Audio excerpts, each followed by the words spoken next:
vocês. Vamos dar início hoje ao nosso culto jovem. Hoje é dia 31 de outubro. Não sei se todos sabem, mas dia 31 de outubro é um dia conhecido. Alguns talvez não conheçam pelo que falaremos agora, mas hoje é aniversário de 503 anos da Reforma Protestante. Hoje fazem 503 anos, né? Desde que Martinho Lutero deu início à Reforma Protestante. E para darmos início a esse culto, eu queria ler um versículo que está em Romanos, capítulo 1, versículo 17. E diz assim: porque no Evangelho é revelada a justiça de Deus, uma justiça que do princípio ao fim é pela fé, do princípio ao fim é pela fé, como está escrito: o justo viverá pela fé. E é um versículo que eu acho lindo. Antes de dar início ao culto, eu e o Jair estávamos conversando, e uma das coisas que a gente estava falando é como é importante nós lembrarmos da justiça de Deus, mas da justiça de Deus e da sua graça que temos por meio de Cristo Jesus. Que possamos lembrar disso, que possamos viver isso todos os dias das nossas vidas. Vamos orar? Senhor, muito obrigado por mais um dia de vida que o Senhor tem nos dado. Obrigado porque podemos estar aqui, ó Pai, porque temos a liberdade de te adorar. Que o culto de hoje seja um momento para engrandecer o seu nome, ó Deus. Que seja um momento para glorificar o Senhor. Faz as nossas vidas à tua vontade, Pai. É o que te pedimos, em nome de Jesus. Amém. Grupo de louvor.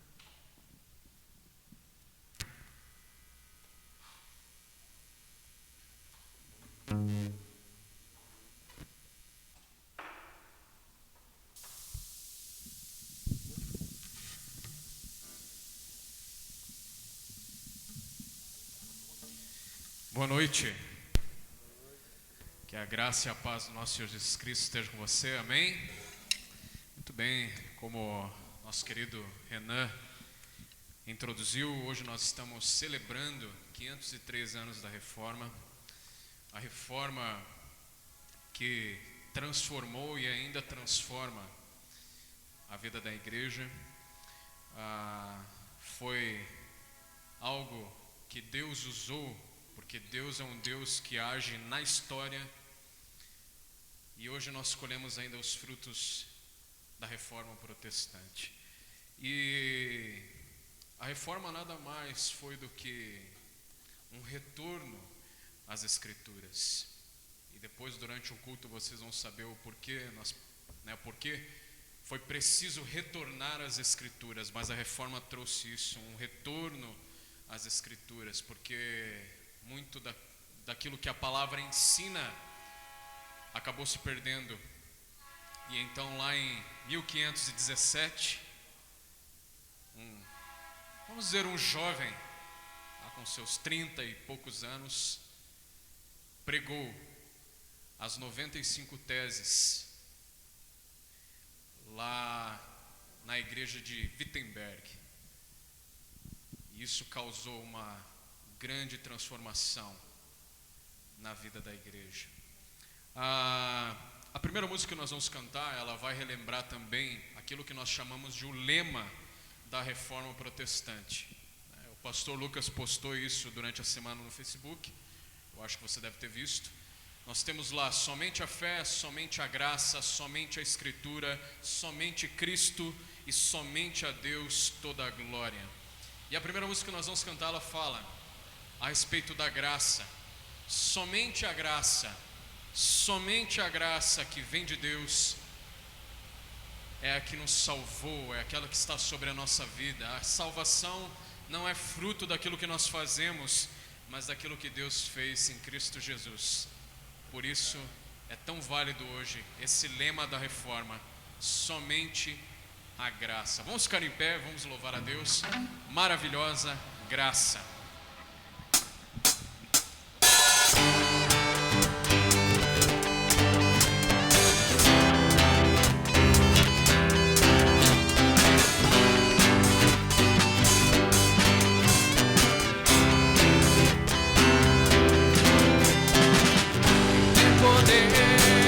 Sobre o pecado, o seu amor é poderoso, o Rei da Glória, o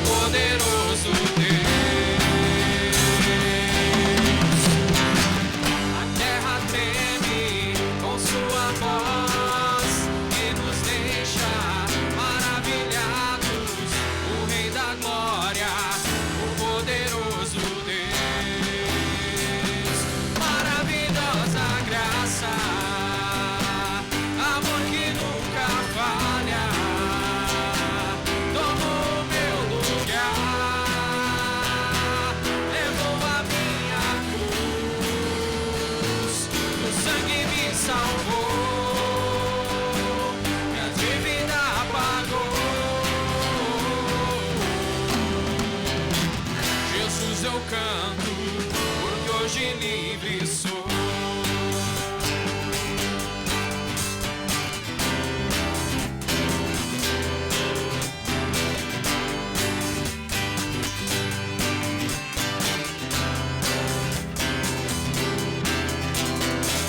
És quem traz paz ao caos dos homens, és escudo aos indefesos, o Rei da glória, o poderoso Deus.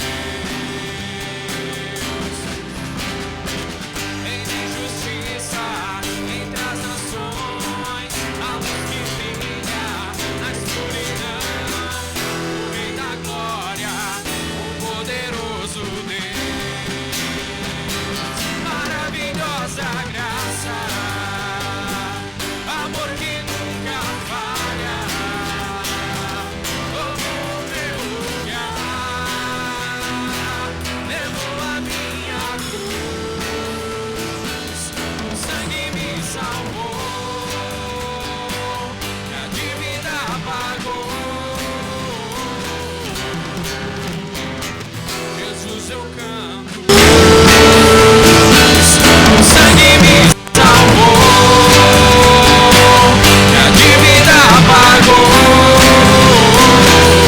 Digno é o Cordeiro que a morte venceu, digno é o Cordeiro de Deus, digno é o Cordeiro que a morte venceu, digno é o Cordeiro de Deus, digno é o Cordeiro que a morte venceu, digno é o Cordeiro de Deus, digno é o Cordeiro. Maravilhosa graça, amor que nunca falha, tomou meu lugar, levou a minha cruz, sangue me salvou, e a dívida pagou. Jesus eu canto, porque hoje livre sou.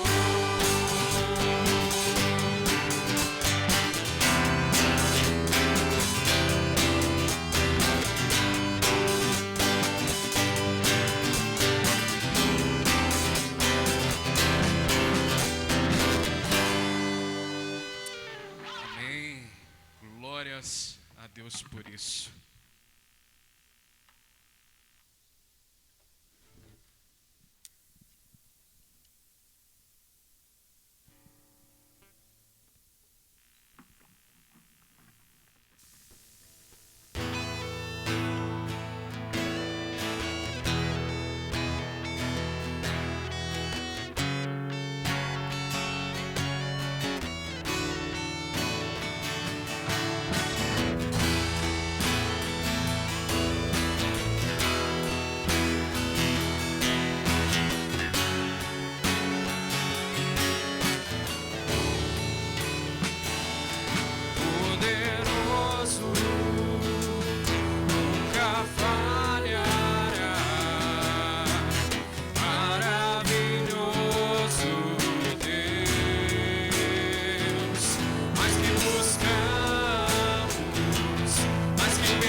outro lema da reforma, além daquilo que nós cantamos na primeira música, né? Somente a graça.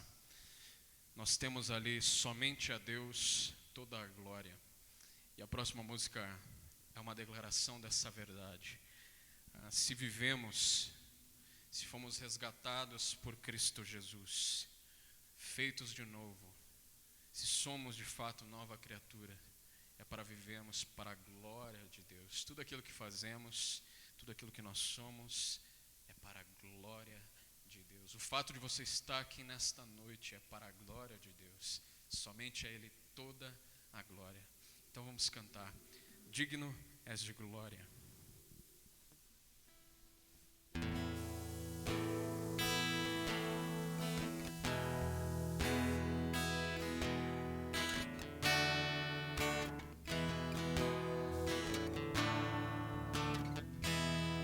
Digno és de glória e louvores, levantamos nossas mãos, te adoramos, ó Senhor. Digno és de glória e louvores, levantamos nossas mãos, te adoramos, ó Senhor, porque grande és tu, maravilhas fazes tu, não há outro igual a ti, não há outro igual a ti, porque grande és tu, maravilhas fazes tu, não há outro igual a ti, não há outro igual a ti, Senhor.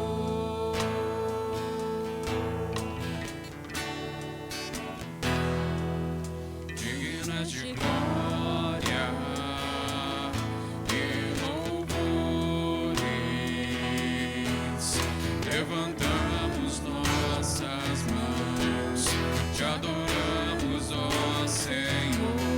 Digno és de glória e louvores, levantamos nossas mãos, te adoramos, ó Senhor, porque grande és tu, maravilhas fazes tu, não há outro igual a ti, não há outro igual a ti, porque grande és tu, maravilhas fazes tu, não há outro igual a ti, não há outro igual a ti, Senhor.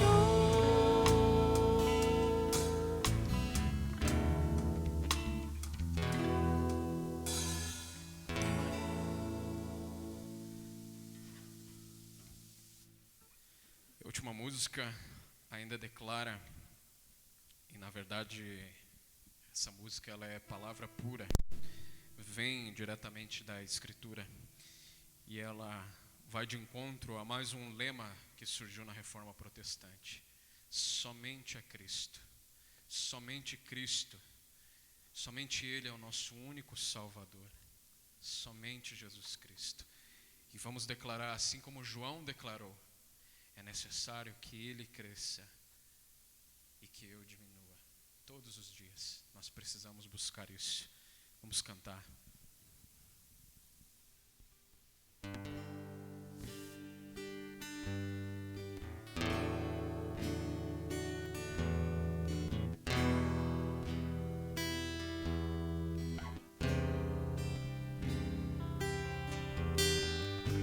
É necessário que Ele cresça e eu diminua dentro de mim. É necessário que Ele cresça e eu diminua até o fim. necessário que Ele cresça, eu diminua dentro de mim. É necessário que Ele cresça, que eu diminua até o fim. Mais de ti, menos de mim.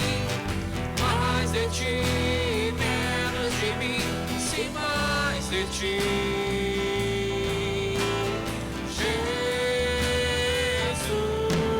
Jesus, mais de ti, menos de mim. Mais de ti, menos de mim. Sim, mais de ti. Jesus, é necessário que Ele cresça, que eu diminua dentro de mim. É necessário que Ele cresça, que eu diminua até o fim. Mais de ti, menos de mim.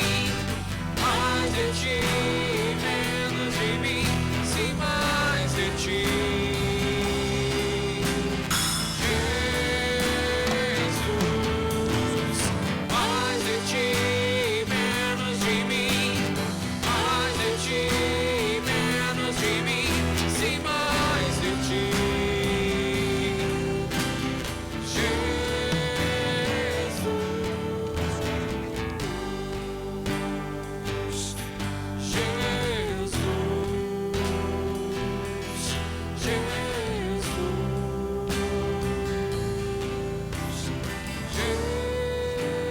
Jesus.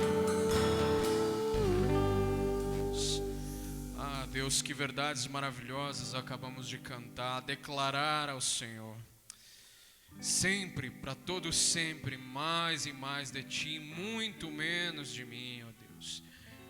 O viver que eu vivo não é mais meu, mas é a vida de Cristo, ó Pai. E vivo, ó Deus, com o propósito de viver para a Tua glória, somente para a Tua glória. E não tem como não viver para a glória de um Deus tão amoroso e tão maravilhoso, que manifestou a sua graça salvadora sobre a nossa vida. Pai, que verdades acabamos de cantar. Louvado seja o teu santo nome para todo sempre. Amém. Deus te abençoe, pode sentar.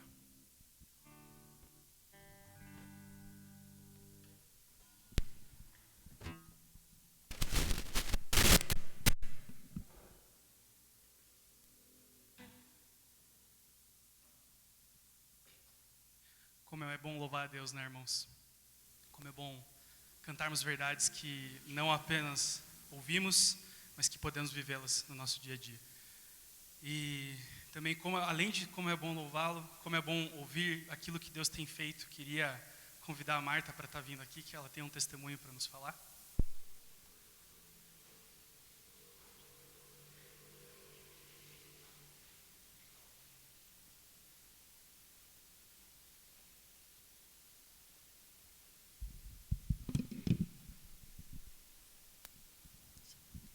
Boa noite, igreja. Nossa, que saudade, que gostoso, porque desde que começou a pandemia, a gente não participava mais em nenhum culto ao vivo, só online. Nossa, quando eu estacionei esse trajetinho ali, meu coração acelerou. E o que eu queria testemunhar hoje, que mesmo nesse período de pandemia, eu, Alfredo, mais um grupinho de amigos aí, a gente não parou, a gente continuou cuidando dos nossos doentes. Se não dava para visitá-los, a gente ligava, falava por vídeo. Em nenhum momento a gente os abandonou. E mais recentemente, teve mais uma casa ali no Saibreira que pegou fogo. Foi muito triste, para mim assim, foi muito triste, porque a Saibreira mora no meu coração. E eu só postei nos liderados aqui da igreja, porque a igreja tem uma história na Saibreira, né? Mas eu nem, assim, a igreja praticamente não participou dessa restauração da casa dessa senhora. Teve 2 irmãos que ajudaram por livre e espontânea vontade, mas eu postei em vários grupos e o pessoal, e começou a chegar coisa na minha casa que eu não tinha mais onde guardar. E assim, hoje eu compartilhei com o Jair e a Sandra, porque a gente procura fazer uma história bonita na nossa vida, com transparência, com dignidade, com honestidade. Mas chegou um carro no portão da minha casa, carro chique, que a gente via que o padrão de vida é bem elevado, e pelas coisas que eles doaram também.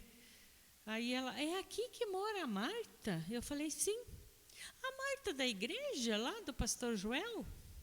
Sim. Ah, eu soube, alguém, não sei quem, falou não sei o quê, e eu vim trazer umas doações aqui, e não parava mais de descer coisa. Aí, para mim, isso tudo valeu todo, assim, essa tristeza, esse desânimo, essa luta dessa pandemia que causou em nossas vidas, valeu só aquela palavra que ela falou, ah, você que é da igreja. Eu falei, olha a importância de você ter uma história bonita lá atrás. Que dessa vez eu não precisei nem sair da minha casa, as coisas vieram e foram acontecendo. Aí eu convidei um irmão nosso da igreja com a esposa para nós entregar mais coisas, porque eu e o Alfredo, a gente ia com o carro abarrotado de coisas lá. E nessa última vez, eu acho que eles estavam saturados de coisa que eu levava, que nós nem fomos bem recebidos. Porque ela falou que já tem alimento para 1 ano, e eu voltei de lá triste. Eu falei, mas que coisa. Depois eu peço a Deus que me dê o olhar de Cristo nessa situação, porque nem sempre a gente é bem recebido onde a gente chega por ser cristão. Então eu peço oração por esse ministério e que nos dê o olhar de Cristo, para que você não volte aborrecido, triste para casa, se você não foi bem recebido. Era isso, meus irmãos. Muito obrigada, e espero que agora a gente consiga vir todos os cultos, né? Muito obrigada.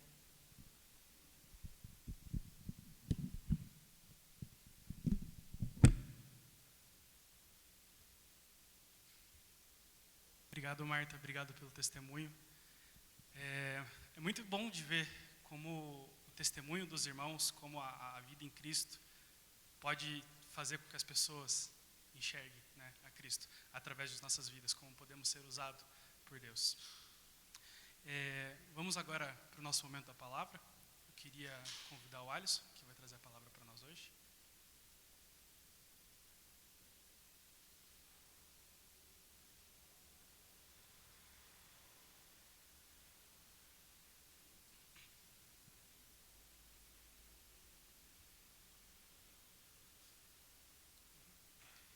Vamos orar?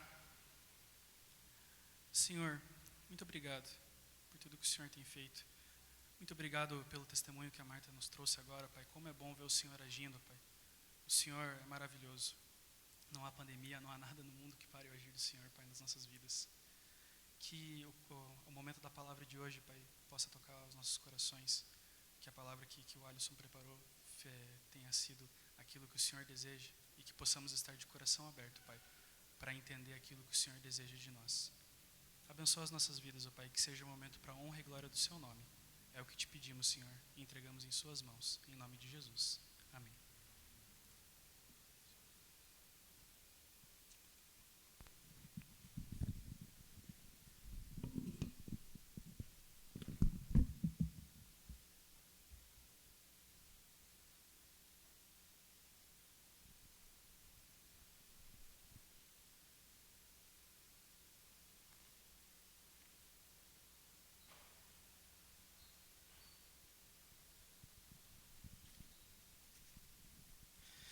Muito bem, muito bem. Eu estou muito feliz porque hoje num culto de jovens posso estar vendo gente que eu não via faz tempo. Estou muito feliz, gente que está maior que eu aí, cresceu na pandemia, né, Júlia? Meu pai do céu, como Deus faz as coisas. Chiquite então nem se fala, né? Chiquite já está cansado de eu zoar com ele. Vou te dar uma colher de chá hoje, tá? Beleza? Pode ficar tranquilo. Mas eu estou muito feliz. E quando a gente colocou lá no grupo da igreja e tal, convidando toda a igreja para participar, é porque nós, os jovens da Igreja Evangélica da Barreirinha, entendemos que o ministério de jovem na igreja, ele faz parte da igreja. Ele não é uma igreja dentro da igreja. Não é uma igreja de jovens e a igreja dos velhos. Nós somos parte da igreja. E pode ter certeza, eu fico muito feliz, e nós, os jovens da Igreja da Evangélica da Barreirinha, ficamos muito felizes quando a igreja participa junto com a gente. Porque isso é a igreja. A igreja não se limita à idade, à classe social, à cultura. Porque Deus é Deus de todos nós. Então eu fico muito feliz quando eu ouço um testemunho da Marta, quando eu vejo irmãos aqui que a gente costuma ver só no domingo. Isso é muito bom, me deixa muito feliz. E quando eu vejo os adolescentes também, galerinha boa, muito feliz de estar vendo vocês aqui. Louvo a Deus pela vida de cada um. E hoje nós estamos comemorando uma data, já foi dita aqui, extremamente importante para a história da igreja. Porque você pensa, por que ela é importante, né? 503 anos atrás, a gente está falando de algo que aconteceu há 503 anos atrás. Por que isso é importante? Por que é importante? Por que nós deveríamos celebrar com muita alegria o dia 31 de outubro? E eu vou dar aqui contar rapidamente, resumidamente, mas bem resumido até porque eu não sou nem um pouco estudado no que diz respeito à reforma protestante. Tem teólogos, pesquisadores que passam a vida toda estudando sobre a reforma, sobre esse período em específico. Então o que eu vou falar aqui é um resumo para deixar os irmãos a par do que significa esse movimento para nós como igreja.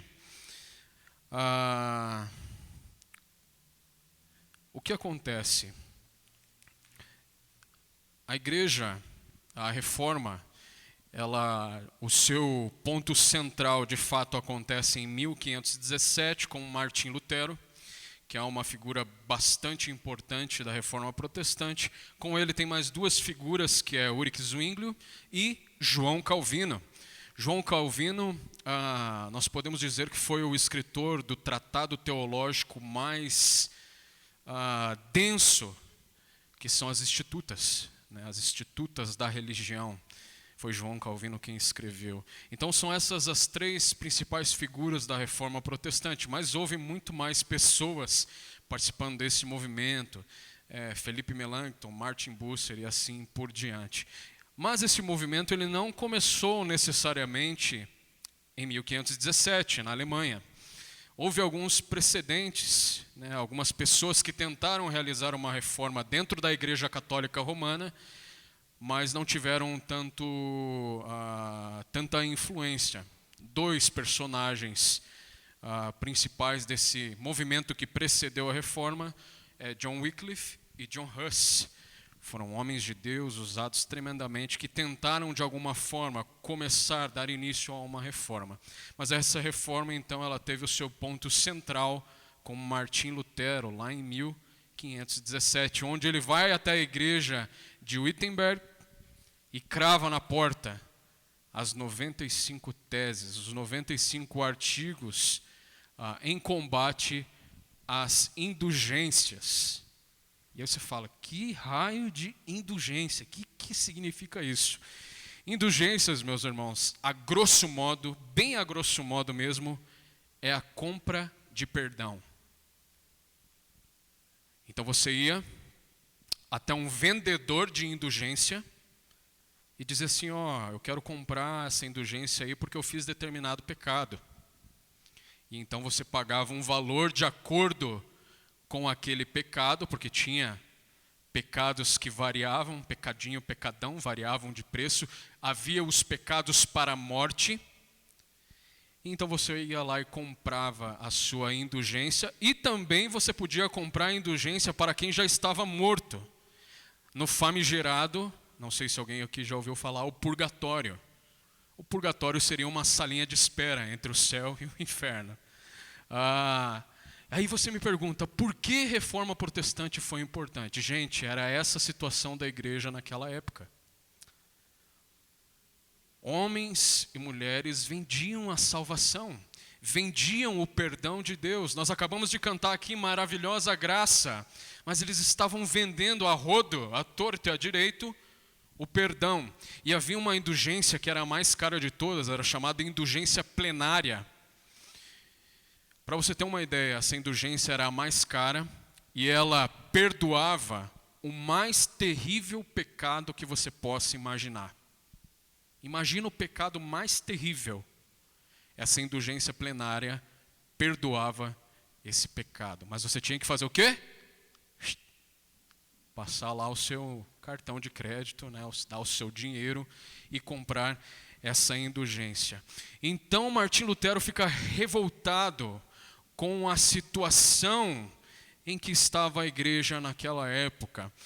E isso se intensificou ainda mais porque o Papa Leão X queria arrecadar mais e mais dinheiro para a construção da Basílica de São Pedro. Naquela época a Basílica de São Pedro era de madeira, mas ele queria construir agora com os melhores materiais que existiam da época. E também essas vendas de indulgências serviam para sustentar a faculdade, a Universidade de Wittenberg. E havia uma figura muito famosa naquela época chamada Tetzel, Johann Tetzel, que era o principal vendedor de indulgência na época. E ele tinha um jingle, uma frasezinha, um merchan, que era assim: quando uma moeda tilinda no cofre, uma alma sai do purgatório. Olha só que coisa bonita, né? Esse era o merchan do Tetzel. Quando uma moeda cai, uma alma sai do purgatório. Olha só que coisa linda. E era nessa situação que a igreja estava. E Martim Lutero, então, é o homem que Deus levanta dentro da Igreja Católica Romana, porque ele era monge agostiniano, ele estava lá dentro, ele era professor, ele era doutor na faculdade de Wittenberg. E então Deus levanta esse homem de lá de dentro para começar a reforma, o ponto central da reforma protestante.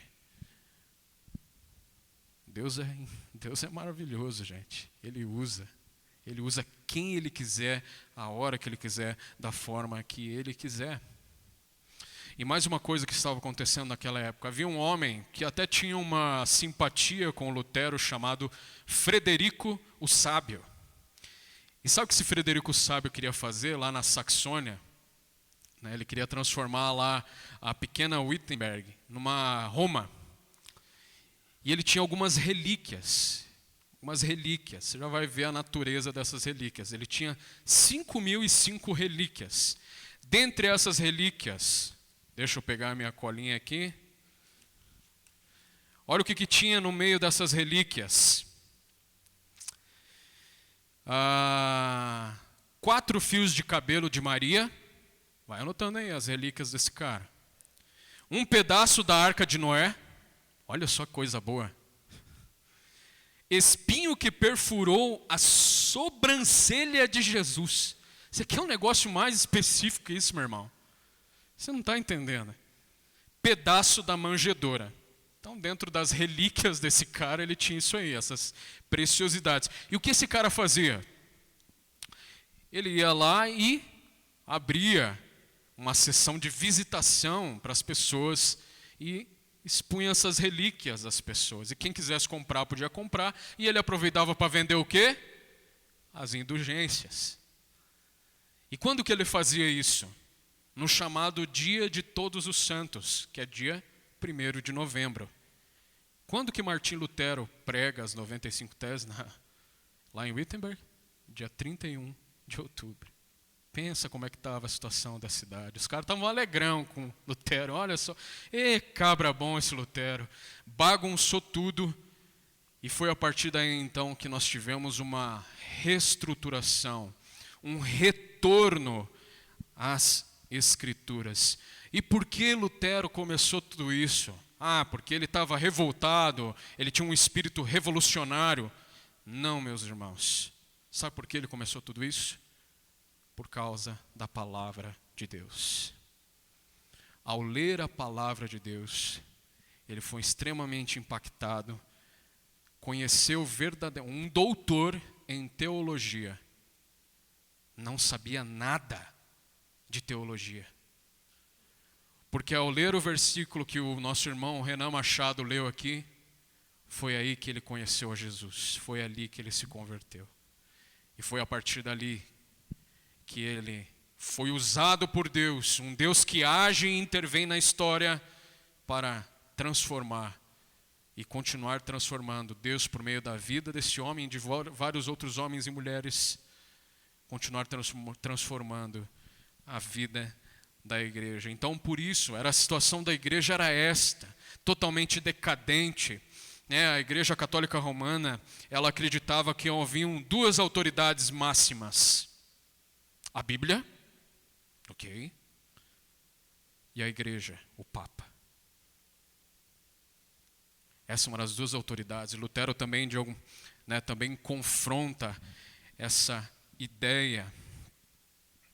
Então era nessa situação, a salvação era vendida, o perdão era vendido, não era mais pela graça, mas era mérito do homem. E Deus usa esse homem, Martim Lutero, para transformar a igreja daquela época. Deus é um Deus que intervém na história. E mais maravilhoso que isso, Deus é um Deus que intervém na história e usa pessoas para mudar a história. Deus usa pessoas. Esse é um instrumento que Deus escolheu para transformar outras vidas, transformar a história. Então, está aí um pequeno resumo do que foi esse movimento tão importante na história da igreja. E lá, no meio das 95 teses, dos 95 artigos que Martim Lutero escreveu, o artigo 62 talvez seja o mais maravilhoso. O artigo 62 diz assim: a maior riqueza da igreja é o santo evangelho da graça e da glória de Deus. Essa é a maior riqueza da igreja. Não é a Basílica de São Pedro, não são as 5.005 relíquias de Frederico Sábio, não é a indulgência plenária que era mais cara, não era qualquer outro tipo de indulgência. Mas a maior riqueza que estava sendo negligenciada naquela época era o evangelho da graça e da glória de Deus. Como eu falei, a reforma ela teve vários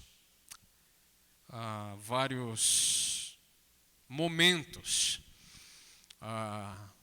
não todos positivos, teve várias e várias coisas negativas que aconteceram, várias coisas positivas. Esses mesmos homens que foram usados por Deus para mudar o mundo, foram também homens que erraram, e erraram bastante, porque eram homens, porque eram pecadores, não eram perfeitos. E se você quer aprender mais sobre a reforma, eu já faço a propaganda aqui antecipada. O ano que vem nós vamos estar estudando no grupo de jovens sobre a história da igreja.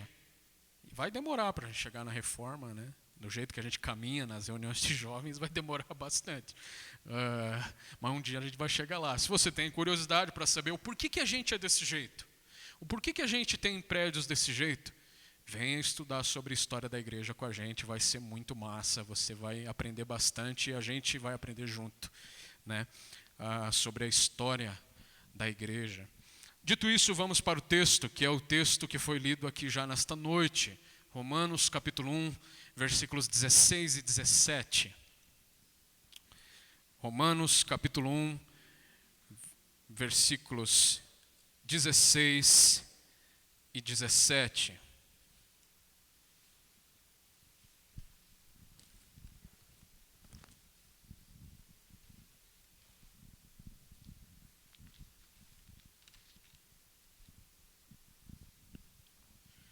Romanos capítulo 1, versículos 16 e 17. Diz assim a palavra de Deus: não me envergonho do evangelho, porque é o poder de Deus para a salvação de todo aquele que crê, primeiro do judeu, depois do grego, porque no evangelho é revelada a justiça de Deus, uma justiça que do princípio ao fim é pela fé, como está escrito: o justo viverá pela fé. E hoje nós vamos entender o porquê nós não devemos ter vergonha do evangelho. Porque é assim que Paulo começa esse versículo: não me envergonho do evangelho. Queridos, pensa lá nas histórias, os adolescentes estão estudando o Novo Testamento, os evangelhos. Pensa lá, lembra lá, como que Jesus era tratado? Ah, ele tem demônio, ele está blasfemando, ele diz que é o próprio Deus, ele diz que vai ressuscitar, ele diz que tem poder sobre a morte. Esse cara está ficando louco. Ah, ele só é o filho do carpinteiro lá. Não é ninguém. Ah, ele veio de Nazaré, cidadezinha pequena, Michuruca aí, ó. Não é ninguém esse Jesus aí, ó. Doidão. Era assim que o evangelho era encarado naquela época. Era assim que o evangelho era tratado naquela época. Aí você pega Paulo e lembra lá da vida de Paulo. O que acontecia com Paulo quase toda vez que Paulo pregava? O que acontecia com Paulo? Laço. Uma hora ele era preso, outra hora atacavam pedra nele e davam ele como morto. Era perseguido, outra hora ele tinha que fugir. Tudo por causa do evangelho. O evangelho, o cristão, era a escória da humanidade, tratado pelo resto, principalmente pelos próprios judeus, fariseus. O cristão era rejeitado, ignorado. E aí você vê Paulo e ele começa esse versículo dizendo: eu não me envergonho do evangelho. Essa mensagem que o mundo diz que é mentira, essa mensagem que todos rejeitam, essa mensagem que causa ódio, que causa perseguição, é a mensagem da qual eu não me envergonho. E eu continuarei pregando essa mensagem, porque eu não me envergonho. E não só isso, meus irmãos e irmãs. Não só havia perseguição, não só havia rejeição, não só havia zombaria em relação aos cristãos, ao evangelho, mas o mundo antigo também haviam, os doutores, os magistrados, os intelectuais, os filósofos, que discutiam num conhecimento. O Joel está falando muito sobre conhecimento. Havia lá o gnosticismo, que tinha o conhecimento como a salvação. Quem tinha o maior conhecimento era o mais espiritual. O mundo antigo também tinha essas pessoas. E é nesse contexto de também intelectualidade, das filosofias, em que Paulo pega o evangelho, se apropria do evangelho e diz: eu não me envergonho desta mensagem. Ainda que eu seja zombado, ainda que eu seja ridicularizado, ainda que eu seja marginalizado, ainda que os intelectuais daquela época achassem que ele era ignorante, burro, ele ainda fala: eu não me envergonho do Evangelho.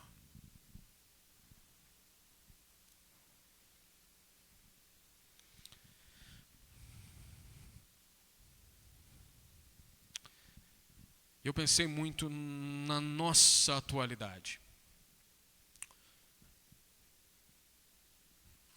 Quantas causas terrenas você já defendeu?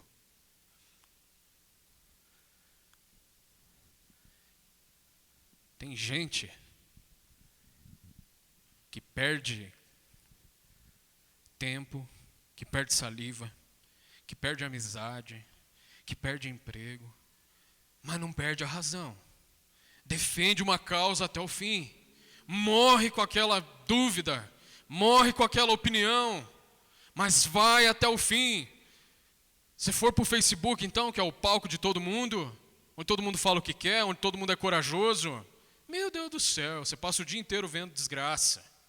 O pessoal defendendo coisas aqui, coisa de lá. Mas a minha pergunta é: quantas vezes nós defendemos o Evangelho? Quantas vezes nós brigamos porque as pessoas estão zombando de Cristo? Quantas vezes? Quantas vezes? Quantas vezes nós aproveitamos as oportunidades que Deus nos dá para pregar o Evangelho?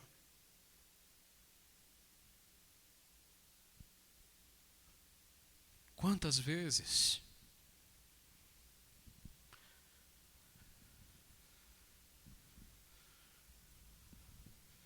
E eu lendo essa primeira parte aqui, não me envergonhe do Evangelho. Lembrei quando eu estava na rua, era moleque, era piá, pequeno, barrigudinho. Gostava de atormentar lá os vizinhos. Aí os vizinhos vinham e falavam: esse moleque é sem vergonha. Moleque sem vergonha. Aí eu olho para Paulo e falo: rapaz, esse cara é um tremendo de um sem vergonha. Quando a gente fala sem vergonha, a gente sempre passa na questão negativa da palavra. Mas Paulo era alguém que defendia o Evangelho. Paulo era alguém que estava preso a essa verdade, que não importasse o que acontecesse, ele ainda assim ia continuar pregando o Evangelho. Ele mesmo diz: eu sou devedor disso.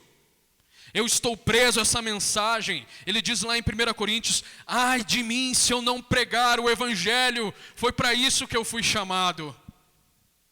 Paulo era sem vergonha mesmo, porque ele não negava a Cristo.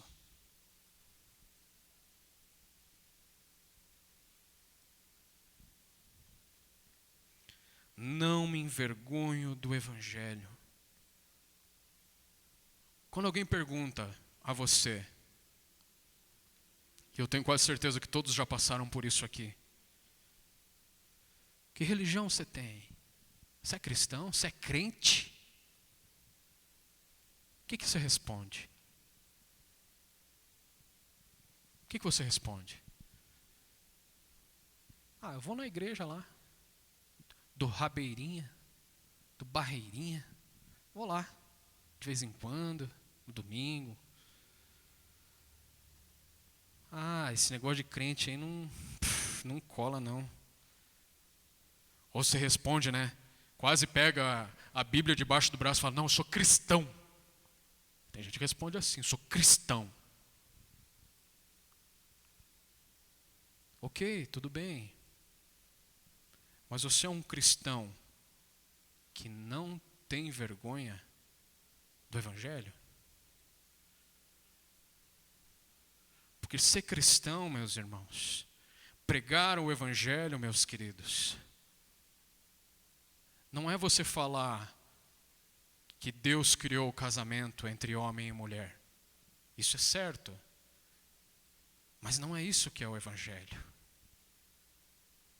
Ser cristão, meus irmãos, não é falar que beber é pecado ou não é.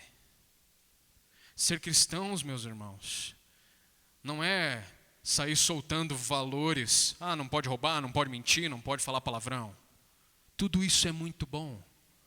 Mas o Evangelho se concentra na pessoa de Cristo, na obra salvadora de Cristo, no plano de Deus em Cristo Jesus. Isso é Evangelho.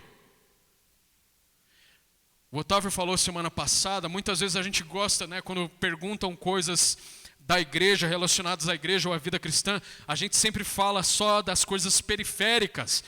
Porque Deus nos criou para trabalhar direito e blá, blá, blá, blá, blá, blá. Tudo isso é importante, mas ainda não é evangelho. Evangelho é a obra de Cristo Jesus, o plano de salvação que Deus arquitetou e tem como Cristo o centro desse plano. Isso é evangelho. Essa é a mensagem da qual nós não devemos nos envergonhar. Porque isso é o evangelho.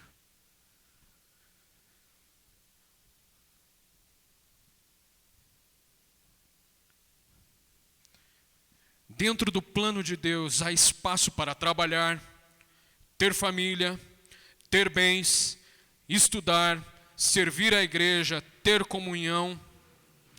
Mas o sentido de nossa vida, a razão de ter nascido de novo, reside no privilégio de pregar o Evangelho. Deus nos dá a liberdade em sua infinita graça e misericórdia e no seu infinito amor de ter todas essas coisas, trabalhar, estudar, ter família, planejar, ter casa, ter sonhos, tudo isso é muito lindo, mas o propósito central e prioritário da vida da igreja e de cada crente é pregar o Evangelho. É para isso que nós fomos chamados, para pregar o Evangelho.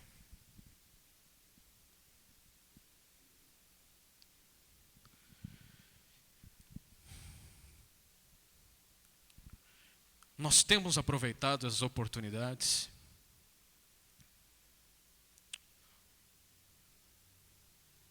Temos aproveitado. Irmãos, todo dia, e olha que eu não peço muito ainda, devia pedir mais. Todo dia Deus me dá a oportunidade de falar do Evangelho. Sempre falo para a Cris, às vezes os moleques lá que eu trabalho vêm com umas perguntas nada a ver.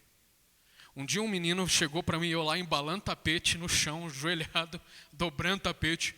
Um moleque veio para mim e perguntou, Alisson, sua esposa ia ligar se você tivesse algum esquema aqui na empresa? Vocês sabem o que é esquema, né? Os adolescentes sabem o que é esquema. O Marlon sabe o que é esquema, né? Quem não sabe, levanta a mão. Não, estou brincando. Sua esposa ia gostar se tivesse algum esquema com alguma menina aqui na empresa? Olha a pergunta que o rapaz faz. Aí o que eu fiz? Falei de casamento cristão, mas ali foi a oportunidade. Lógico, fiz bem fazer isso também, mas eu poderia ter falado do quê? Do Evangelho. Deus dá várias oportunidades todos os dias. Todos os dias. A questão é, eu aproveito essas oportunidades para falar do Evangelho? Porque Paulo aproveitava. Sempre quando eu lembro de Paulo, eu lembro daquela passagem em Atos 17, 19, agora eu não vou lembrar muito bem, que ele está caminhando pela cidade, todo pomposo, e ele olha uma plaquinha, e lá naquela plaquinha está escrito, ao Deus desconhecido. E ele sabia, dentre vários aqueles deuses que aquela cidade eram adorados, ele vê uma plaquinha lá escrita, ao Deus desconhecido. E ali ele começa a pregar. E ele fala, foi sobre esse Deus que eu vim falar para vocês. E ali ele começa. Ele aproveitava as oportunidades. Nós temos aproveitado as oportunidades para falar do Evangelho.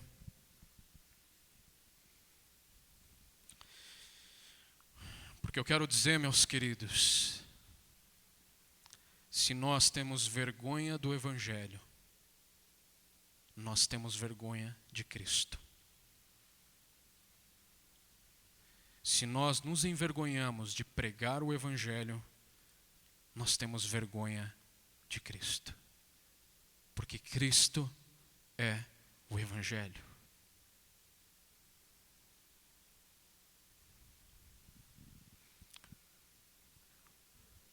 E por que o Evangelho? A Bíblia está cheia de outros assuntos, outras doutrinas, mas por que o Evangelho é tão importante? Por que eu não posso me envergonhar do Evangelho? E aqui, na sequência do texto, há uma verdade que deve confortar o nosso coração, que deve encher o nosso coração de consolo, conforto, alegria. E ele continua falando, o porquê o Evangelho? Porque é o poder de Deus para a salvação de todo aquele que crê. Essa palavra deve encher o seu coração de conforto, o meu coração de conforto. Por que eu não posso me envergonhar do Evangelho? Porque essa mensagem, ela não reside em mim, essa mensagem não vem de mim, ela não tem base nas minhas decisões, nas minhas escolhas, nos meus pecados, na minha maneira de viver, naquilo que eu aprendi na escola, na faculdade. Essa mensagem, ela vem de Deus, porque ela é poder do próprio Deus. Por isso eu não posso e nem preciso ter vergonha. Porque essa mensagem é a mensagem do próprio Deus, é o poder de Deus. Pensa lá. Paulo estava escrevendo para Roma. Roma era um império que reinava naquela época. Todo o Império Romano, o Império Romano era a faixa de todo o mar Mediterrâneo.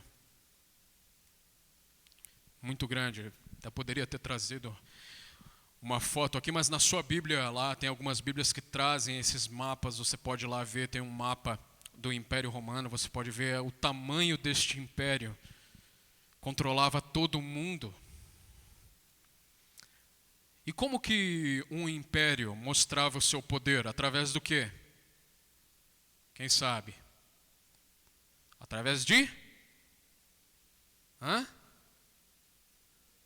Violência. Como que um império dominava o outro? Através de? Guerra. Mas eu quero dizer, meus irmãos, é nessa realidade em que um império violento, um império que conquistava tudo na base da porrada, da força, de guerras, esse império nem se compara ao reino de Deus. O Império Romano exercia o seu domínio por meio de uma nação, mas o reino de Deus chama todas as nações de seu povo. O reino de Deus chama todas as nações de seu povo. Roma exerce poder por meio de guerras, violência, morte. Mas Deus exerce poder por meio de Cristo, do Evangelho e do amor. Roma escraviza, Deus liberta. Roma subjuga, Deus salva. Que reino é esse? Que evangelho é esse? Enquanto Roma lutava com armas que feriam, Deus nos equipa com uma arma que salva, que é o poder, que é o Evangelho.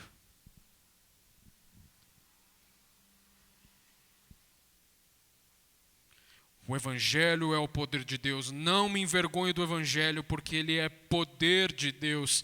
E esse poder de Deus, a palavra aqui é a palavra que gera a palavra dinamite. E o que uma dinamite faz? Explode. Esse poder que é o Evangelho,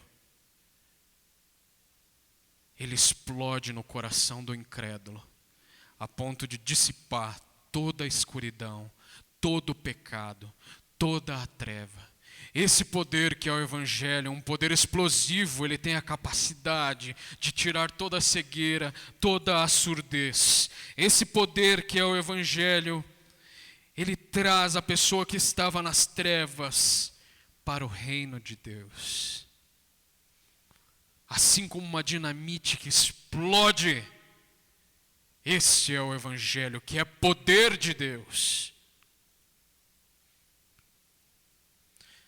E eu notei uma frase de um pastor, Heber Campos. Ele diz assim: o Evangelho é um instrumento para explodir no coração do mais incrédulo pecador.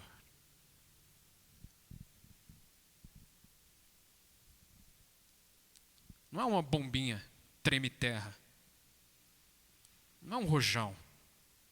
É uma dinamite que explode no coração e tem poder para transformar o mais incrédulo dos pecadores. E quem que disse isso? Paulo. Você lembra quem que era Paulo? O que Paulo fazia antes de conhecer Jesus? O que ele fazia? Perseguia a igreja. Matava. A Bíblia diz que Paulo respirava ameaças. E de fato, quando a Bíblia diz respirava, o desejo dele era morte aos cristãos. Ele estava lá quando Estevão foi apedrejado e morto. Os mantos de Estevão foram jogados aos pés de Paulo. Paulo estava lá assistindo tudo. Paulo perseguia a igreja. E é esse homem, se nós nos deparássemos com esse homem, hoje, um homem como esse, eu posso falar por mim, né? Eu duvidaria que esse homem seria salvo. O Otávio deu um exemplo bem radical, né? Vamos dizer, o presidente lá da Coreia do Norte, o Ping Pong, não é esse o nome dele, tá? Mas lá na Coreia do Norte há anos, sabe quantos anos, Rebeca? Mas há anos, gente, ele está em primeiro lugar na lista de perseguição a cristãos. Lá a Bíblia é proibida. Lá, se você for pego com Bíblia, você é preso e morto. E o Otávio deu esse exemplo. Paulo é como se fosse esse cara, o presidente da Coreia do Norte. Agora pense esse cara entrando aqui pelas portas da igreja. Era assim que Paulo as pessoas olhavam para Paulo. Mas a questão é que o Evangelho é tão poderoso que ele muda até aquelas pessoas que a gente acha que nunca vão mudar, porque é poder de Deus. Não reside na nossa expectativa, na nossa mente limitada, mas é poder de um Deus que não muda, que é perfeito. Por isso fica aqui um incentivo a você.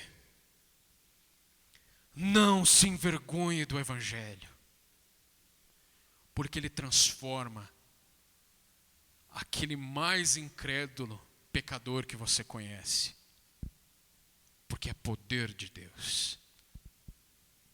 Amém? Amém. É poder de Deus. Uma explosão. É poder de Deus para quê? O texto continua: para a salvação de todo aquele que crê. O Evangelho é poder onipotente do próprio Deus dirigido à salvação da humanidade. Como eu falei, meus irmãos, é só o Evangelho que salva. Falar sobre ética à luz da palavra é muito bom. Hoje nós estávamos aqui pela manhã no ensaio de louvor conversando sobre alguns valores que a Escritura nos ensina, e isso é muito bom. Falar sobre namoro na perspectiva cristã é muito bom. Falar sobre trabalho, falar sobre casamento, falar sobre educação, convidar para vir à igreja, tudo isso é muito bom. Convidar para ir numa célula na sua casa, isso é maravilhoso. Tudo isso é lindo, tudo isso alegra o coração de Deus. Mas a única coisa que salva o mais ímpio pecador é o Evangelho. Esse é o instrumento que Deus escolheu para a salvação da humanidade. A palavra de Deus, o Evangelho. E é para isso que nós somos chamados, meus irmãos, para pregar o Evangelho.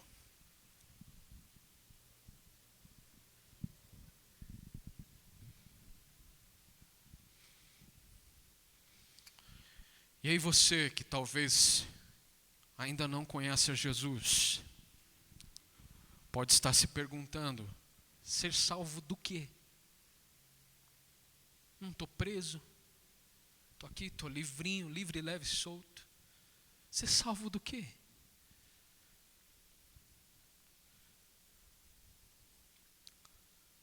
Primeiro, com certeza, e isso eu posso afirmar porque eu já senti. Você que não conhece a Jesus, que ainda não vem a uma igreja,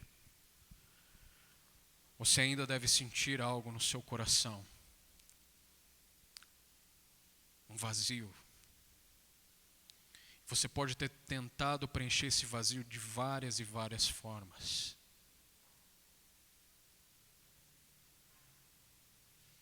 Mas eu quero dizer para você que esse vazio somente Cristo vai preencher. Somente Cristo vai preencher esse vazio. Russell Shedd diz que nós temos um vazio no nosso coração do tamanho de Deus.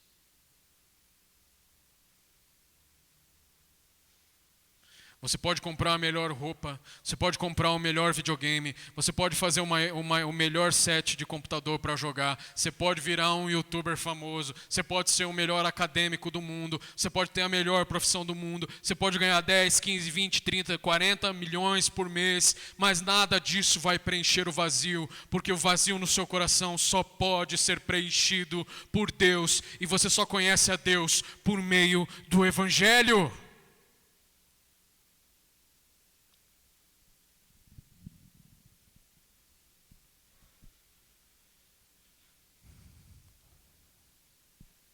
É disso que você precisa ser salvo.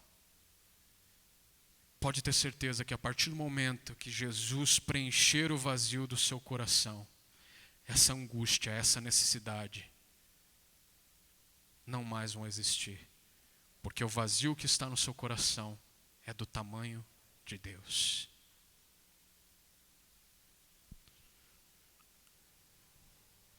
Mas você precisa ainda ser salvo, ser liberto do pecado.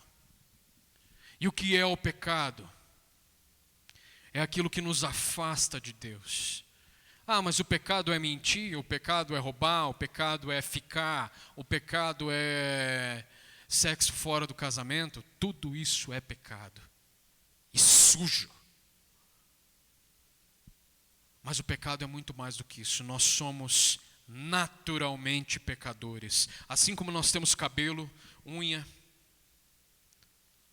da mesma forma nós temos pecado.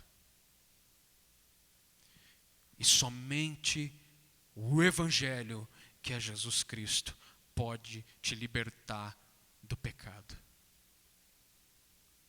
Somente a Jesus.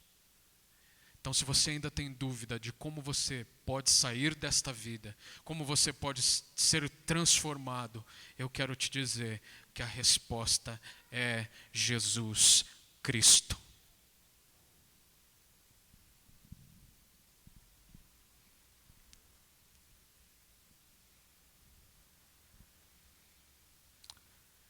Só que essa resposta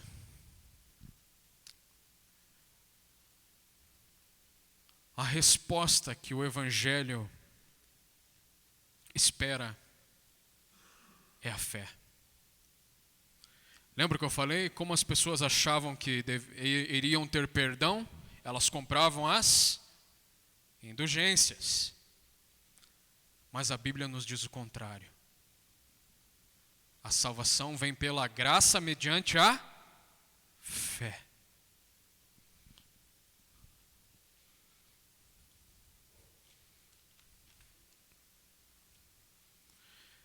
O que acontecia na Igreja Católica Romana daquela época? A pessoa, ela era considerada justa quando ela era batizada. E ao batismo ela recebia a graça. E então era considerada justa diante de Deus. Se essa pessoa cometesse um pecado mortal, ela deixava de ser justa. Isso na Igreja Católica Romana. E então, para voltar a ser justa, ela precisava participar de algo que se chamava penitência. E essa penitência tinha 3 etapas. A primeira etapa era a confissão de pecado. Você ia lá e confessava o seu pecado. A segunda etapa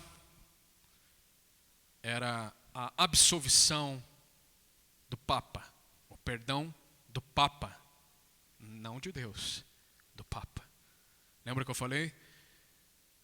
A igreja entendia que havia a Igreja Católica Romana entendia que havia 2 autoridades: a Bíblia e a Igreja, representada pelo Papa. E uma terceira etapa da penitência eram as obras meritórias. Então você realizava algumas obras estipuladas pela igreja e assim você tornava a ser justo. Olha só que coisa linda. Mas a palavra de Deus diz que nós somos justos, justificados pela fé. A resposta que o Evangelho espera, a resposta certa ao Evangelho é a fé. Por isso que Paulo escreve, porque é poder de Deus para a salvação de todo aquele que crê.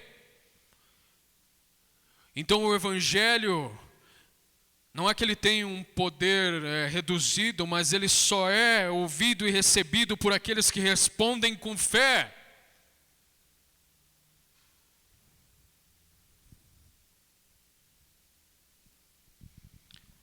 Somos salvos pela graça mediante a fé.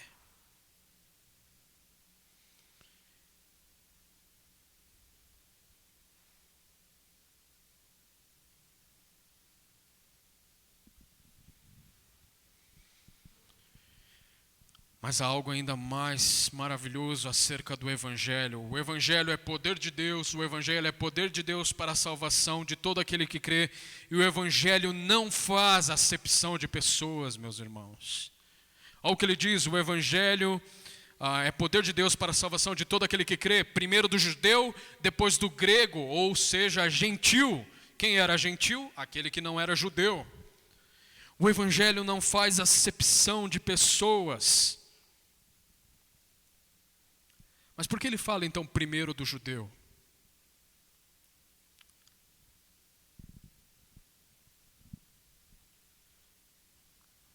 Jesus era judeu. O povo de Israel, dentro do plano de salvação de Deus, foi o povo escolhido para vir o Messias, foi o povo escolhido para que esse Messias fosse proclamado dentre todas as nações. Esse foi o plano de Deus. Israel, então, ele desfruta e desfrutou de alguns privilégios por ser o povo escolhido de Deus para vir o Messias. Por isso que Paulo fala, primeiro do judeu, e lá nós vamos abrir em Salmo 147. Salmo 147.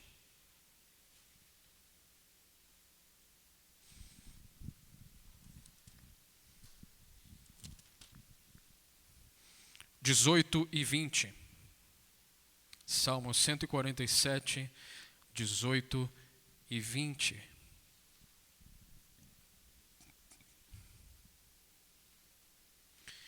Ele envia a sua palavra e o gelo derrete, envia o seu sopro e as águas tornam a correr.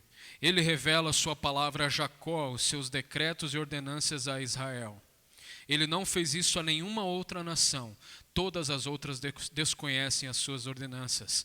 Aleluia. E aí o nosso Senhor Jesus Cristo diz lá em Mateus 10. Mateus 10.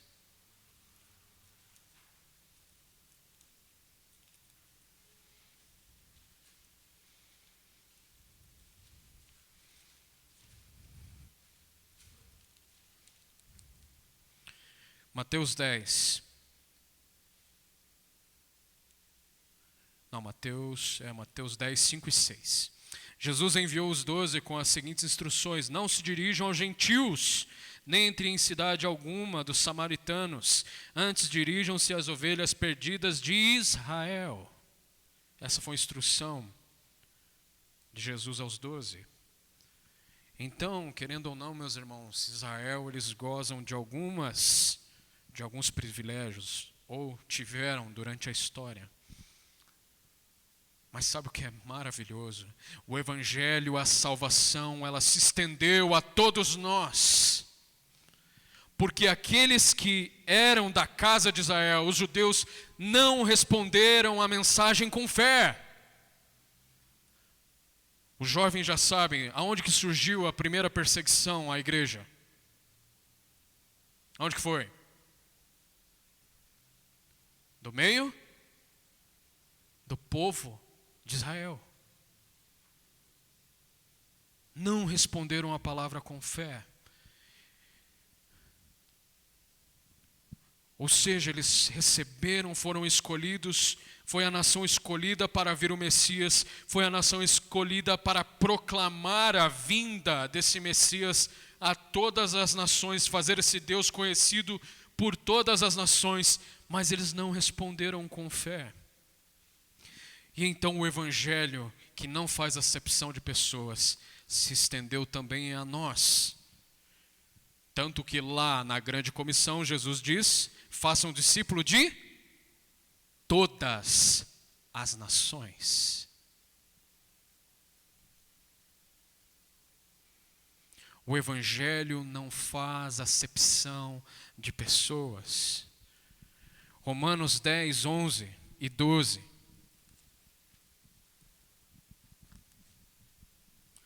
Romanos 10, 11 e 12.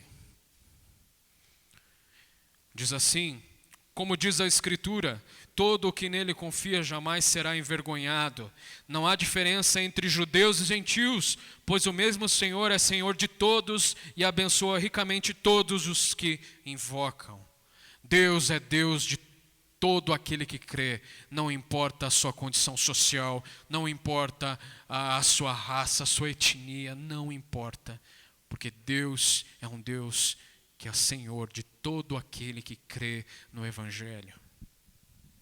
Isso é maravilhoso porque hoje nós somos alcançados por esse Evangelho.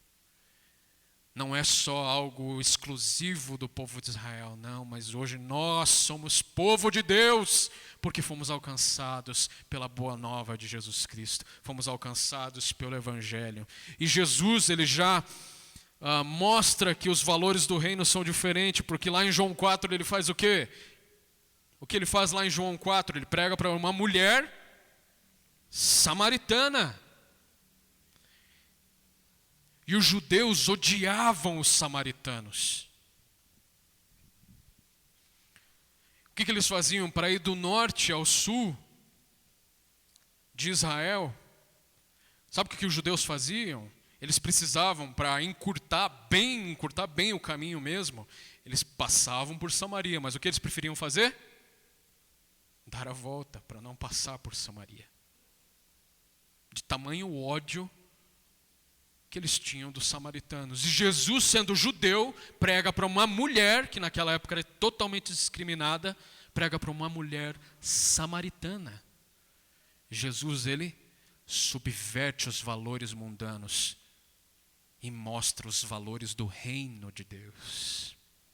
Isso é maravilhoso. O Evangelho não faz acepção de pessoas. Ok, não me envergonhe do Evangelho, porque ele é poder de Deus para a salvação de todo aquele que crê. E o que acontece no Evangelho? Acontece algo no Evangelho. Porque Deus é um Deus que intervém na história. Deus é um Deus que age na vida das pessoas. E Ele usa um instrumento poderoso que é o Evangelho. E o que acontece nesse Evangelho? Está lá no versículo 17. Que foi o versículo que mexeu com o nosso queridão Martim Lutero. Porque no Evangelho é revelada a justiça de Deus. Uma justiça que do princípio ao fim é pela fé. Como está escrito, o justo viverá pela fé.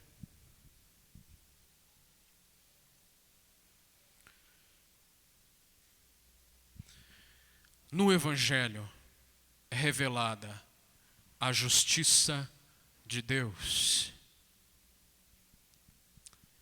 E essa é uma doutrina extremamente importante e central na vida da igreja, na vida de todo cristão, na palavra e também importantíssima no livro de Romanos. O que é a justiça de Deus? Deus é um Deus santo, Deus é um Deus perfeito, Deus é um Deus justo e Ele não aceita, Ele abomina o pecado.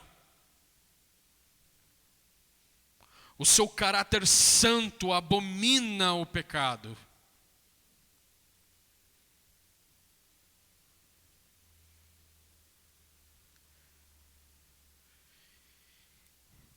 E a verdade é que nós, todos nós, somos pecadores. Romanos 3:23, todos pecaram. Logo, se nós somos pecadores e Deus abomina o pecado, não há relacionamento.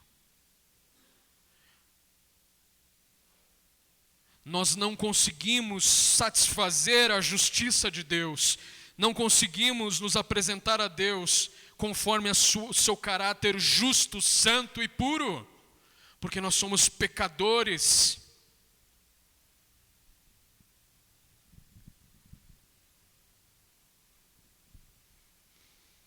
Isso é revelado no Evangelho, mas há algo muito mais maravilhoso que é revelado também no Evangelho. Acima de tudo, na vida de Jesus Cristo.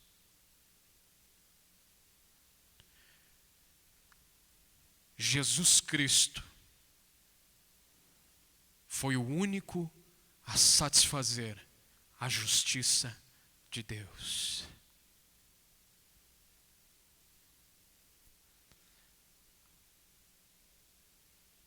Por isso, meus queridos, Ele foi à cruz do Calvário. Por isso Ele morreu por mim e morreu por você. Porque Jesus foi o único a satisfazer a justiça santa de Deus. Porque Jesus não tinha pecado. Jesus era perfeito, o Cordeiro sem defeito. Ele se apresentou em nosso lugar para substituir-nos na cruz que era nossa. Mas Ele foi lá voluntariamente e satisfez toda a justiça de Deus. E então, quando Jesus vai à cruz do Calvário e morre em nosso lugar pelos nossos pecados, a teologia vai chamar isso de justiça forense. O que é a justiça forense? É a declaração de Deus que pronuncia que somos declarados justos diante dele. Meu irmão, se você crê em Cristo, se você crê no Evangelho, Deus te declara justo diante dele.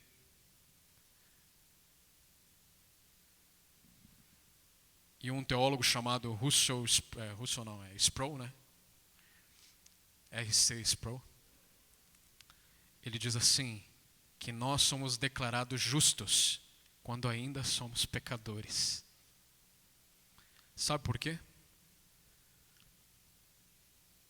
Porque quem te torna justo é Jesus Cristo. Por isso eu digo, meu irmão, isso aqui não é motivo para você, desculpa para você continuar vivendo em pecado, não. Mas é uma verdade da Escritura. Você vai pecar. Você vai cometer pecado durante toda a sua vida. A ideia de santificação, de maturidade cristã, à medida que você cresce na fé, você descobre o quão podre você é e o quão você precisa de Cristo. Essa é a realidade da maturidade cristã. Então você vai descobrir que há pecados que precisam ser tratados, que você vai cometer esses pecados, mas quando Deus olha para a sua vida, Ele não vê mais aquela antiga natureza pecaminosa, mas Ele vê aquilo que Cristo fez na cruz do Calvário.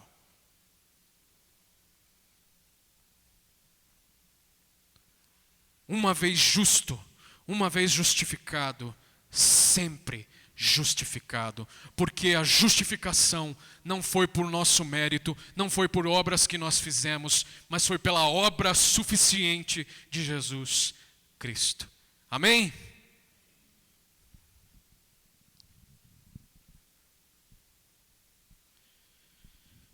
Para finalizarmos, uma justiça que do princípio ao fim é pela fé, ou algumas traduções, de fé em fé. O que isso significa? Gente, é muito difícil. E não vai ser eu, miserável homem que sou, que vai resolver esse problema. Esse de fé em fé, Calbart, Lucão, você que está estudando Calbart, hein? Ele vai dizer que esse de fé em fé quer dizer que é da fé de Deus para a fé do homem. Já Hendrickson, que é um renomado teólogo também, junto com outros vários, Hilderbos, por exemplo, vai falar que essa palavra de fé em fé significa que do princípio ao fim, como está traduzido na NVI, o justo é salvo pela fé. Então, a questão central da fé é o seguinte, meus irmãos. Somos justificados, declarados justos por Deus por meio daquilo que Cristo fez. Recebemos o Evangelho, a vida de Cristo, aquilo que Cristo fez pela fé.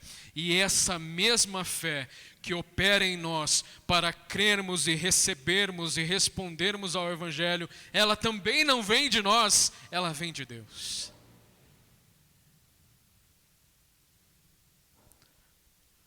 E há uma frase que eu aprendi hoje: o Evangelho, a fé é a porta que Deus abre para nós respondermos ao Evangelho. A fé que nós temos não vem de nós, vem de Deus. Efésios capítulo 2 diz que nós estávamos mortos em nossos delitos e pecados. Me responda, como um morto pode ter fé? A fé que opera em nós vem de Deus. E se hoje nós cremos em Deus, é por algo que Deus fez através de Cristo. Ou seja, não há participação nenhuma nossa. Não há participação nenhuma nossa. Não é meritória, é obra suficiente de Deus em Cristo Jesus. Por isso que nós falamos e cantamos maravilhosa graça.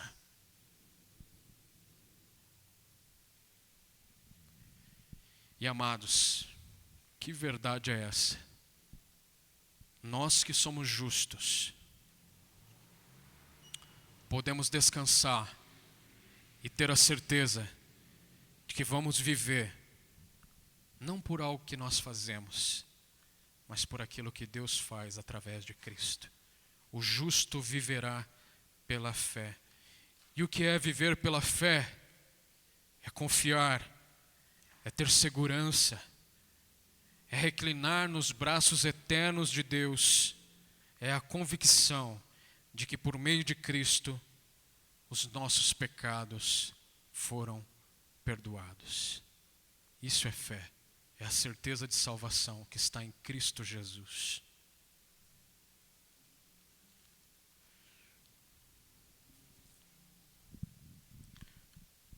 Quatro lições que nós podemos aprender com esta mensagem, com esta palavra de Deus. Não tenha vergonha. Defenda uma causa muito mais excelente do que tudo aquilo que você já viu e imaginou. Defenda o Evangelho. Não tenha vergonha do Evangelho. Não se acanhe, porque o Evangelho é poder de Deus. Nós estávamos estudando sobre a vida de Estevão. E quando Estevão está lá diante do povo, diante dos fariseus, diante daqueles que iriam o apedrejar, logo depois, altos, versados nas escrituras, na teologia da época, doutores, fariseus inteligentíssimos, e a palavra de Deus fala lá no capítulo 6 de Atos, de que estes homens, doutores, inteligentíssimos, PhDs, não conseguiram resistir à sabedoria de Estevão, porque Estevão estava cheio do Espírito Santo e estava defendendo o Evangelho. Não tenha vergonha do Evangelho. Segunda lição, se aproprie do Evangelho. Paulo vai dizer ali no início de Romanos que o Evangelho é de Deus. E depois ele vai dizer logo em seguida que o Evangelho é do Filho. E o que Paulo faz? Eu não quero, vamos lá, vamos se apropriar também. O Evangelho é de Deus, é do Filho, e também é a mensagem que eu entrego a vocês. Se aproprie do Evangelho.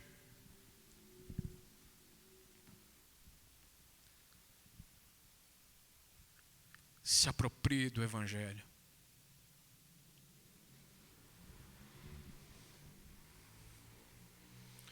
Terceira lição. Jesus sofreu toda a vergonha. Sabe por que nós não devemos ter vergonha do Evangelho? Porque Jesus, lá na cruz do Calvário, sofreu a morte mais vergonhosa da época. Crucificado, zombado, cuspido, para nos salvar. Ele se fez vergonha por nós, em nosso lugar, para nos salvar. Ele não teve vergonha de voluntariamente ir até a cruz para nos salvar. Não tenha vergonha de Cristo. Não tenha vergonha do Evangelho. E uma última lição. Tenha fé, porque Jesus Cristo, porque Deus, por meio do Evangelho, te salvou. E hoje você pode não ser só salvo de todos os seus pecados, mas salvo da ira de Deus, salvo da ira de Deus, que é o inferno.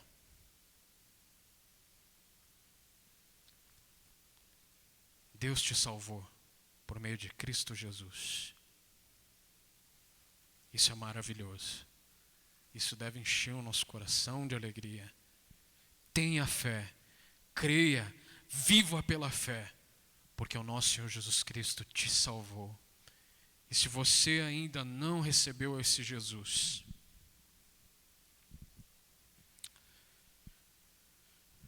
o tempo para responder à mensagem, para responder ao Evangelho, é hoje.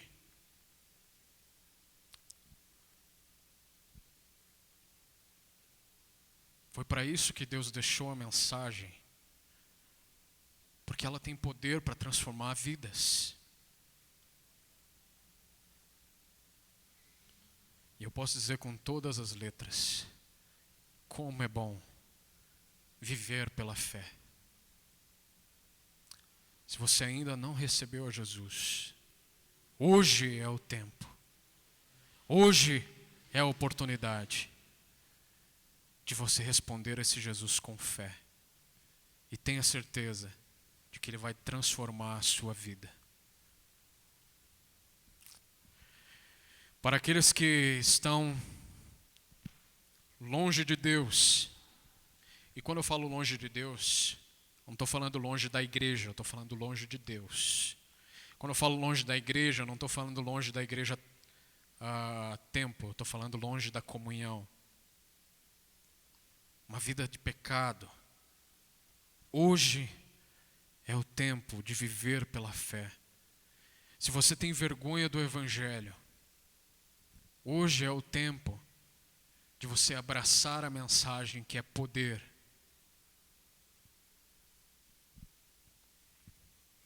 Vamos orar? Vamos ficar em pé.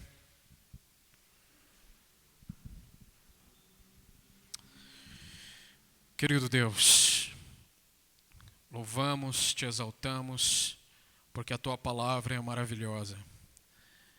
Querido Pai, como é bom poder contemplar as maravilhas do Senhor reveladas em Tua palavra.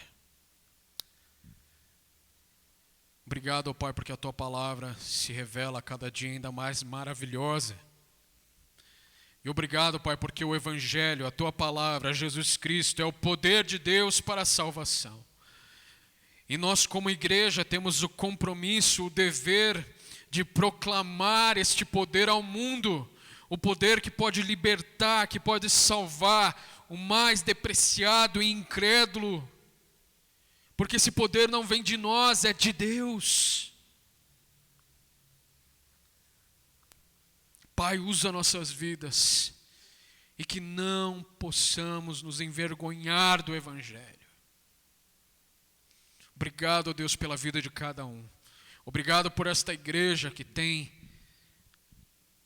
servido ao Senhor. E que não possamos nos envergonhar do Evangelho. Os adolescentes, cada jovem, toda a igreja, aqueles que nos assistem, louvado seja Deus.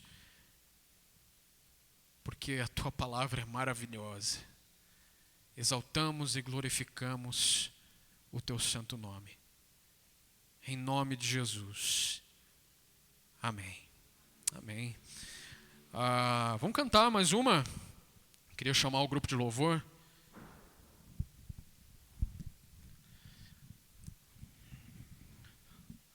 Vou terminar lá em cima, né?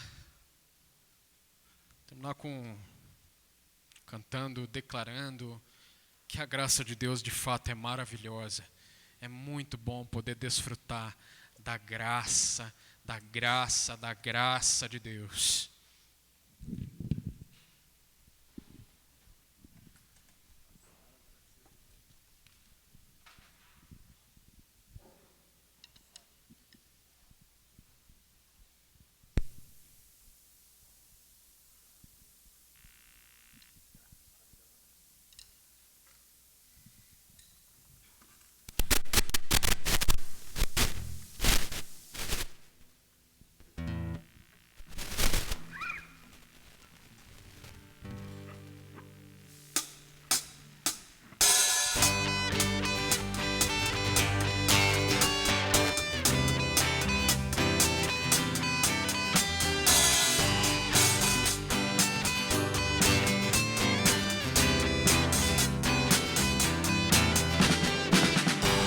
Poder sobre o pecado, seu amor é poderoso, o Rei da Glória, o poderoso Deus.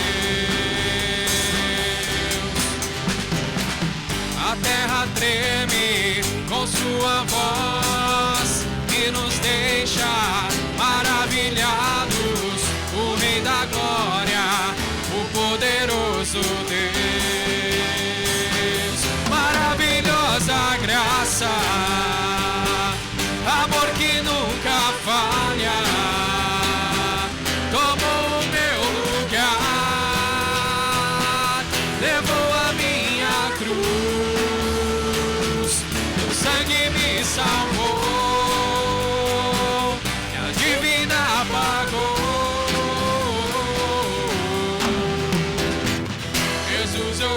canto, porque hoje livre sou.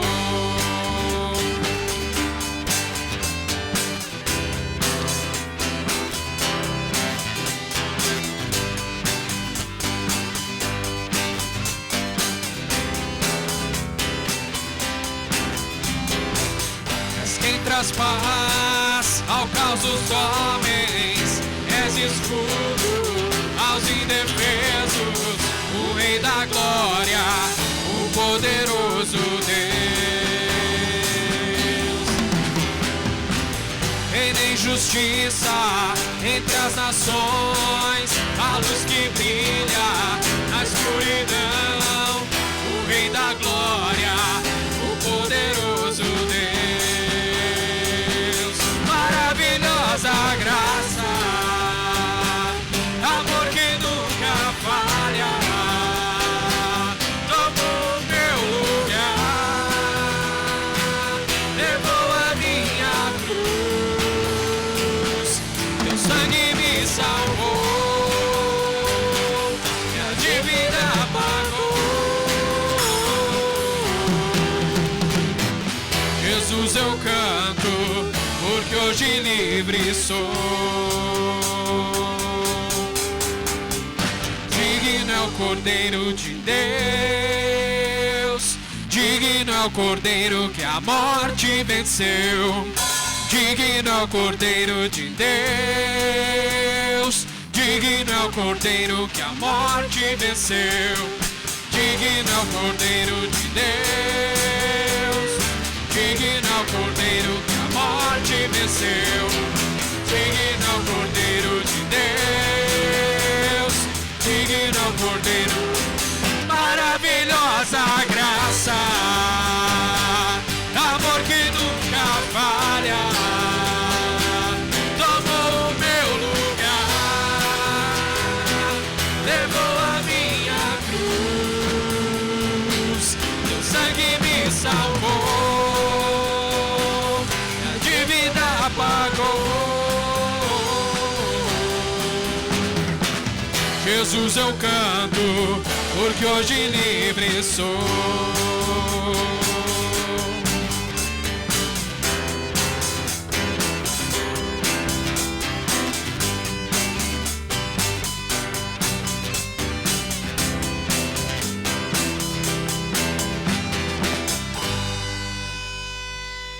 Amém. Louvado seja Deus. Deus te abençoe. Um ótimo restante de sábado e amanhã tem ceia, tá? Às 10 e às 18 horas da noite. Deus abençoe você.